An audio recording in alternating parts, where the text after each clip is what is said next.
Constituição Federal. Paramos no artigo 38. Ao servidor público da administração direta, autárquica e fundacional, no exercício de mandato eletivo, aplicam-se as seguintes disposições. Inciso 1. Tratando-se de mandato eletivo federal, estadual ou distrital, ficará afastado de seu cargo, emprego ou função. Inciso 2. Investido no mandato de prefeito, será afastado do cargo, emprego ou função, sendo-lhe facultado optar pela sua remuneração. Inciso 3. Investido no mandato de vereador, havendo compatibilidade de horários, perceberá as vantagens de seu cargo, emprego ou função, sem prejuízo da remuneração do cargo eletivo, e não havendo compatibilidade, será aplicada a norma do inciso anterior. Inciso 4. Em qualquer caso que exija o afastamento para o exercício de mandato eletivo, seu tempo de serviço será contado para todos os efeitos legais, exceto para promoção por merecimento. Inciso 5. Na hipótese de ser segurado de regime próprio de previdência social, permanecerá afiliado a esse regime no ente federativo de origem. Seção 2. Dos servidores públicos. Artigo 39. A União, os Estados, o Distrito Federal e os municípios instituirão, no âmbito de sua competência, regime jurídico único e planos de carreira para os servidores da administração pública direta, das autarquias e das fundações públicas. Artigo 39.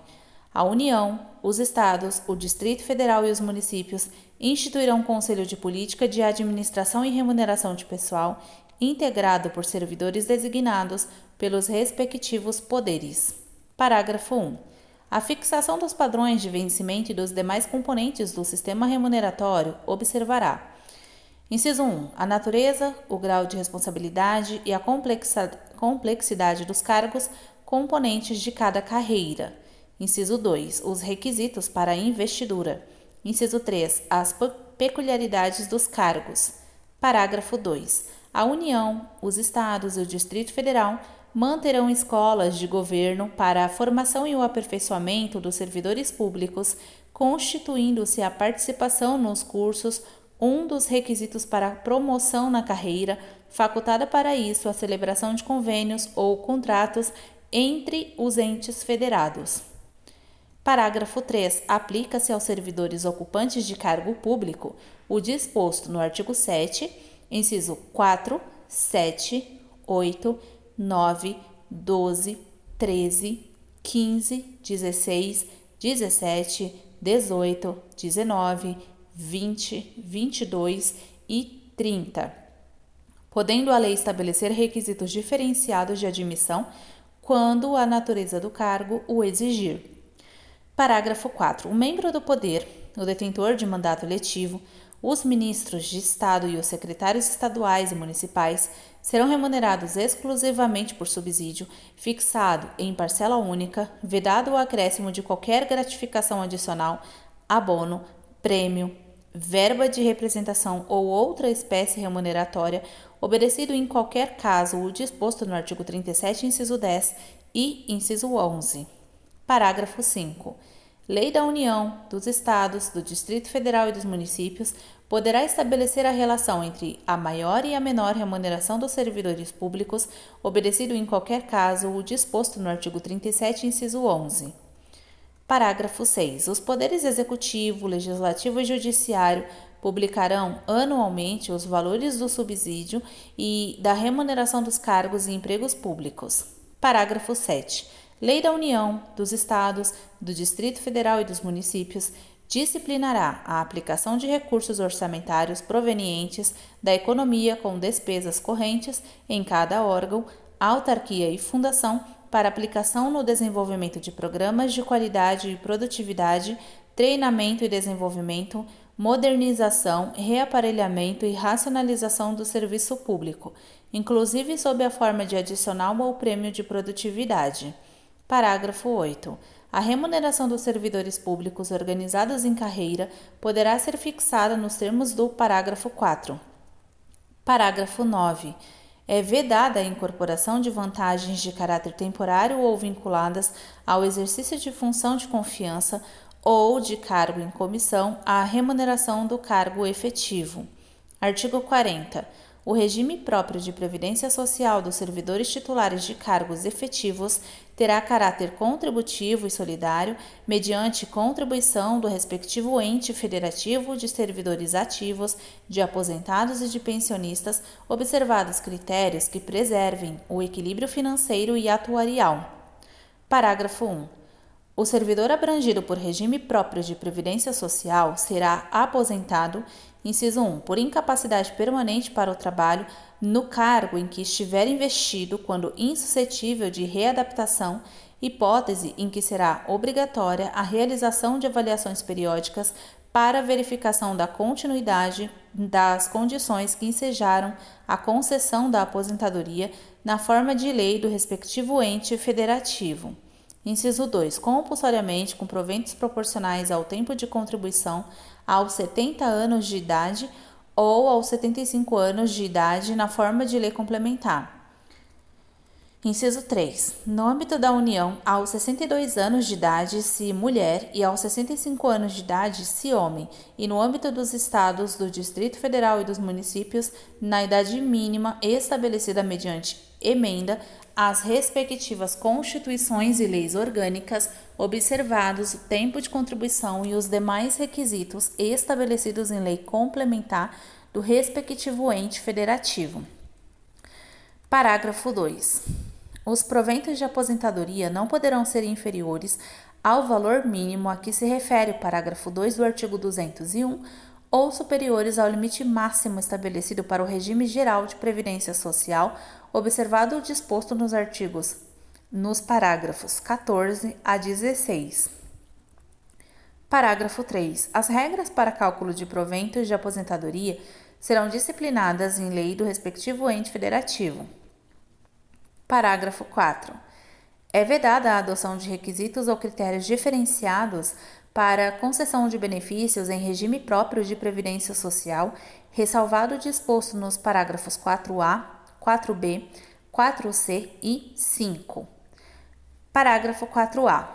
Poderão ser estabelecidos por lei complementar do respectivo ente federativo idade e tempo de contribuição diferenciados para aposentadoria de servidores com deficiência, previamente submetidos à avaliação biopsicossocial realizada por equipe multiprofissional e interdisciplinar.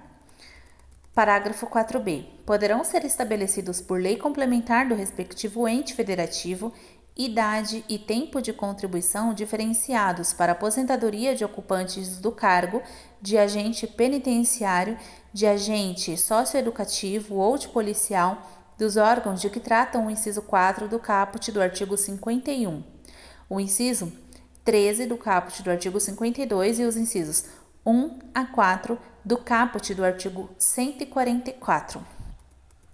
Parágrafo 4c.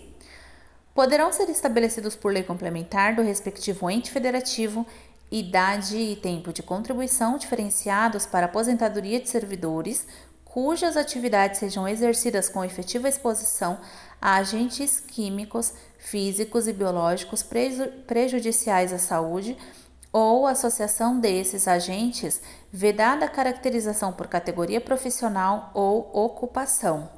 Parágrafo 5. Os ocupantes do cargo de professor terão idade mínima reduzida em 5 anos em relação às idades decorrentes da aplicação do disposto no inciso 3 do parágrafo 1, desde que comprovem tempo de efetivo exercício das funções de magistério na educação infantil e no ensino fundamental e médio, fixado em lei complementar do respectivo ente federativo.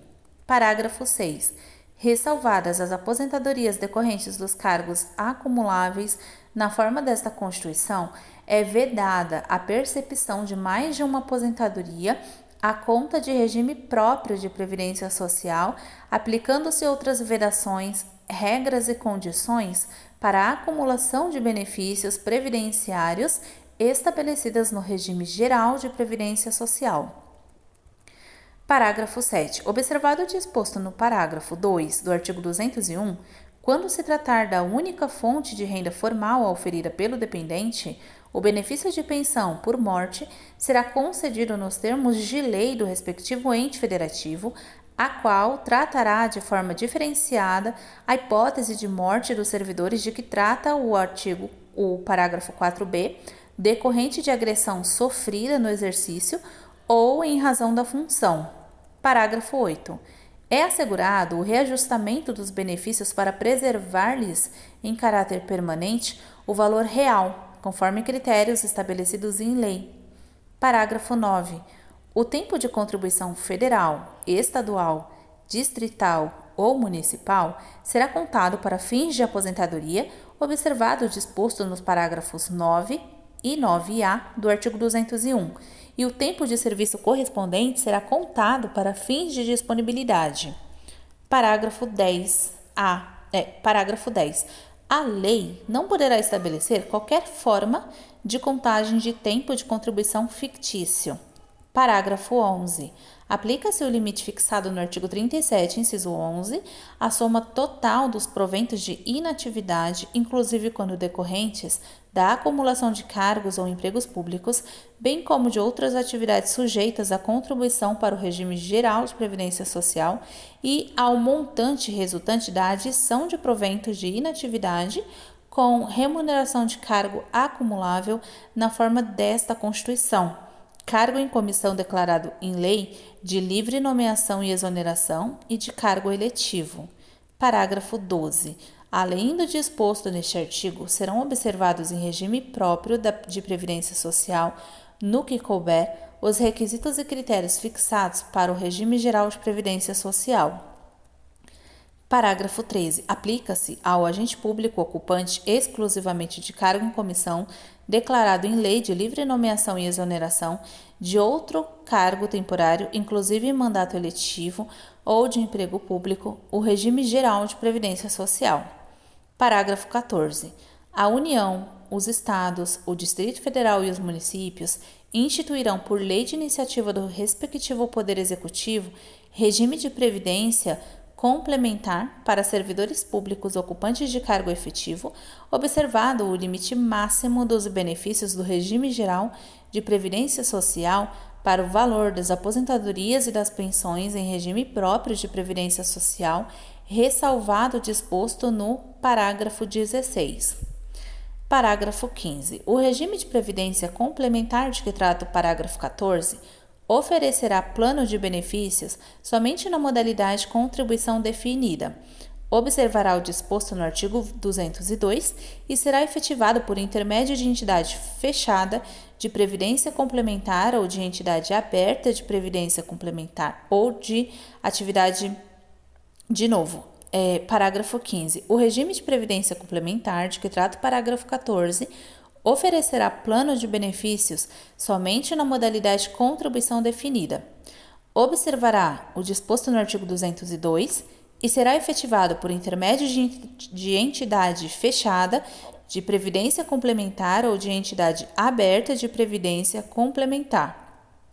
Parágrafo 16. Somente mediante sua prévia e expressa opção, o disposto nos parágrafos 14 e 15 poderá ser aplicado ao servidor que tiver ingressado no serviço público até a data da publicação do ato de instituição do correspondente regime de previdência complementar. Parágrafo 17. Todos os valores de remuneração considerados para o cálculo do benefício previsto no parágrafo 3 serão devidamente atualizados na forma da lei. Parágrafo 18. Incidirá a contribuição sobre os proventos de aposentadorias e pensões concedidas pelo regime de que trata este artigo que superem o limite máximo estabelecido para os benefícios do regime geral de previdência social de que trata o artigo 201, com percentual igual ao estabelecido para os servidores titulares de cargos efetivos. Parágrafo 19. Observados critérios a serem estabelecidos em lei do respectivo ente federativo, o servidor titular de cargo efetivo que tenha completado as exigências para aposentadoria voluntária e que opte por permanecer em atividade poderá fazer jus a um abono de permanência equivalente, no máximo, ao valor de sua contribuição previdenciária até completar a idade para aposentadoria compulsória. Parágrafo 20. É vedada a existência de mais de um regime próprio de previdência social e de mais de um órgão ou entidade gestora desse regime em cada ente federativo, abrangidos todos os poderes, órgãos e entidades autárquicas e fundacionais que serão responsáveis pelo seu financiamento, observados os critérios e parâmetros e a natureza jurídica definidos na lei complementar de que trata o parágrafo 22. Parágrafo 22. Vedada a instituição de novos regimes próprios de previdência social, lei complementar federal estabelecerá para os que já existam normas gerais de organização, de funcionamento e de responsabilidade em sua gestão, dispondo, entre outros aspectos, sobre: inciso 1. Requisitos para sua extinção e consequente migração para o regime geral de previdência social. Inciso 2. Modelo de arrecadação, de aplicação e de utilização dos recursos. Inciso 3. Fiscalização pela União e controle externo e social. Inciso 4. Definição de equilíbrio financeiro e atuarial. Inciso 5. Condições para a instituição do fundo com finalidade previdenciária de que trata o artigo 249 e para vinculação a ele dos recursos provenientes de contribuições e dos bens, direitos e ativos de qualquer natureza. Inciso 6. Mecanismos de equacionamento do déficit atuarial. Inciso 7. Estruturação do órgão ou entidade gestora do regime, observados os princípios relacionados com governança, controle interno e transparência. Inciso 8. Condições e hipóteses para responsabilização daqueles que desempenhem atribuições relacionadas direta ou indiretamente com a gestão do regime. Inciso 9. Condições para adesão e consórcio público. Inciso 10. Parâmetros para apuração da base de cálculo e definição de alíquota de contribuições ordinárias e extraordinárias.